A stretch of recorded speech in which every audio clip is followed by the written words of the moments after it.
Welcome, everybody. My name is Adam Kowalczyk, and today I'll be narrating part one of a two-part series on elevating your nutrition unit. And hopefully, it just provides a little bit of information that might help you take your nutrition unit to the next level. This is one of my personal favorites.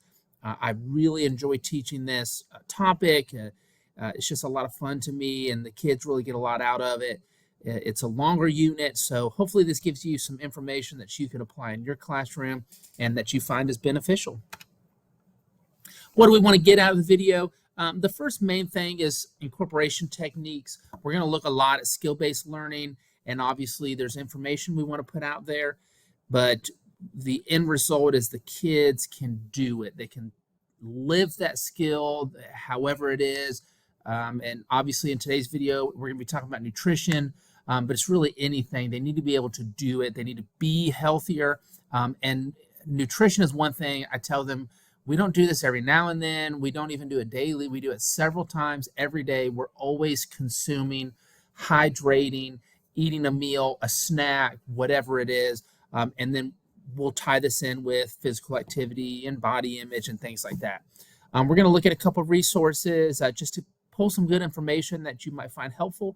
And then we're going to go through in part two the activities, some of the activities that I like to do in my classroom. So the big thing for me, incorporation techniques, is how much note-taking and like core true academic work should be done versus the hands-on component or the skill-building component. Sometimes it's a fine line, because I tell the kids we're going to go out and we're going to eat in this unit, and we're going to some years we've made smoothies, I've done nachos, and we bring the food in and they portion down and we talk about it. But they do have information that they need, that they have to have, because when we get into that and we start talking about calories or nutrients, maybe it's reading a food label on something I bring in, a frozen pizza or a bag of chips, something from the lunchroom. We'll go out and get a can of soda. And when we're looking at the label, it's important to be able to read that food label and kind of understand and what serving sizes are and how we do the math. So there's a lot of math in this unit, not the kids' favorite sometimes, but we really want to tie it all in, but they have to have that academic knowledge and just that health knowledge in order to do that. So we're going to provide an example real quick, and then hopefully we can tie that into some other things. So the example is maybe listing some fad diets or just different diets, healthy eating patterns. Sometimes I hate the word diets, that they might come up with. Atkins keto, the Mediterranean diet, Weight Watchers. I kind of go through some of the more common or popular ones, or have them describe the roles that vitamins play in the body. So I think those are important things. We obviously want to know what some of the vitamins are, and okay, B vitamins are good, but how much do you need, and do you need to take a multivitamin for that? We'll talk about the difference between water-soluble and fat-soluble vitamins. So which one does your body store? Which one do you need to, pretty much eat every day if you want to keep those better levels? And then we pair that with some sort of a hands-on skill building, exercise, activity.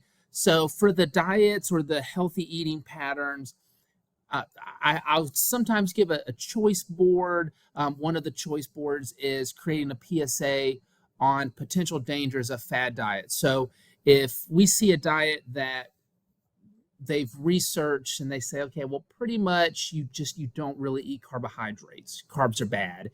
And then we definitely want to discuss, okay, well, carbs aren't bad, and here's why. Here's why they're important to get in your diet.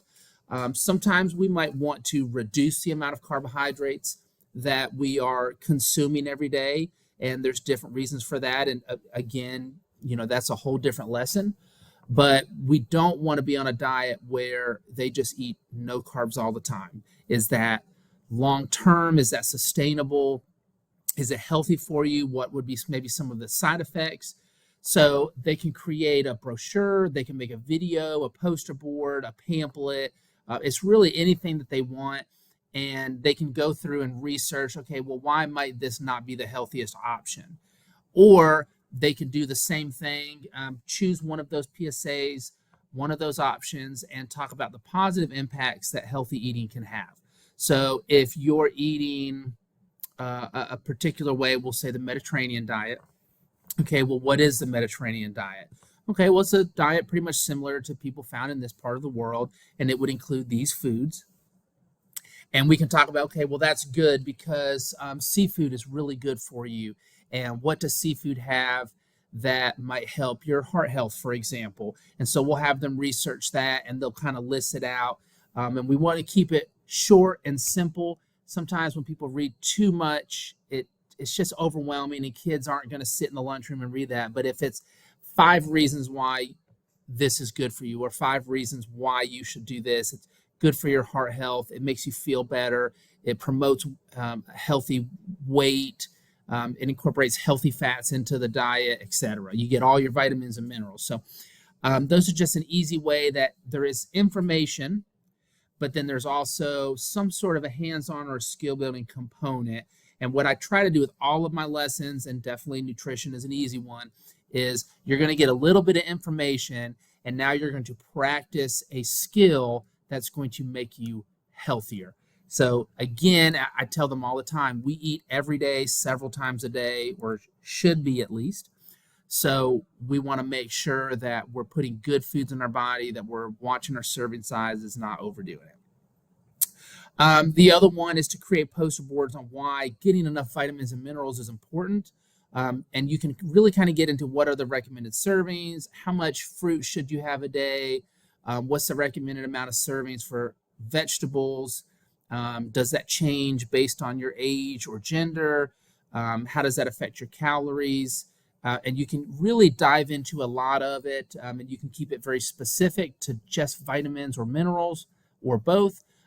Or you could also extend this assignment out and really broaden it. And as you get into some of the other lessons, for example, on proteins or carbohydrates, you could do something very similar to that. And then I love posting them around the school, definitely in the lunchroom, just incorporating some of those other areas. This is just kind of a short example of a chart, very similar to one that I use or the kids will create in my class, but they're going to list out the nutrients, and I typically will do that for them, or we'll go through it as a class. And then we really want to list, well, how many calories are you getting per gram? So if you have a sandwich that has 10 grams of protein in it, okay, that's not bad. How many calories are you going to get from that?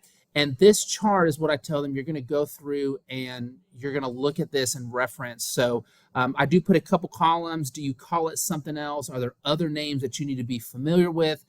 Maybe, for example, amino acids. As we get into like sports and supplements, because that is something that you could supplement with. So maybe they'll put a little note in there. Amino acids, that's the breakdown, and it helps with muscle building. And then a miscellaneous column is just something for the kids that, I think I really need to know that about this. They can put it in that box and keep it organized. So we'll fill this chart out, and then we'll reference this chart throughout the lesson.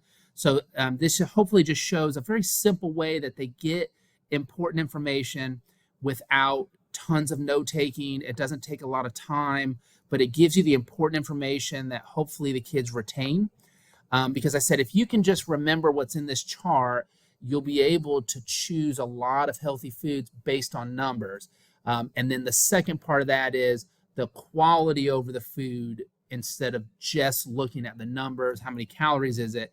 Well, a 400-calorie slice of pizza versus 400 calories from chicken and vegetables and rice, it's really not the same. The numbers look very similar when you're looking at calories. So we'll definitely dive into that as well. And just some resources that you can check out, just a few that I like. My Plate, The Body and Mind from the CDC, Kids Health is great. And then, of course, pulling good information from the USDA or the Department of HHS. And also, if you have any ideas, share with the communities in the Godot communities, because, again, we all want to help each other. That's just a great spot for teachers to be able to do that. And next, we'll be on part 2.